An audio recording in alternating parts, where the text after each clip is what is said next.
Hi guys, hello байна. Хамгийн нэгтгэх нь бол би хамгийн зөндөө өмсдөг хар зүгээр basic padding. Энэ бол Black Ops brand-ийн padding.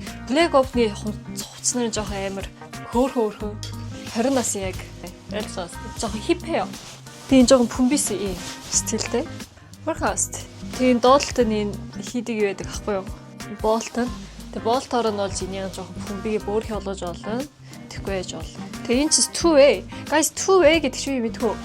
Two way чинь zipper шүү дээ, тий. Нэг л zipperтэй агуул зүгээр нэг zipper one way гэдэг шүү дээ. Two way бол хоёр талтай zipper яриагаа болоод доотлыг ингэж онгоож болдог байхгүй юу? Хэлсээс тий. Тэгээ стайлинг ингэж доотлыг онгоож монгоогоод ингүүл энэ two way гэж хэлдэг. Тэгээ би two way гэдэг миний рейс дээр зөндөө хэлдэг. Тэгээ энэ padding two way. Би нэг өмсөж жил болж байна. Хурхаас тий. Зүгээр ингэж cute. Яг ингийн стил. Яг ингээл сургуультай явах ч юм уу те. Төр гарахтаа ингээл гармаар. Stylish шаас те бас. Okay, next.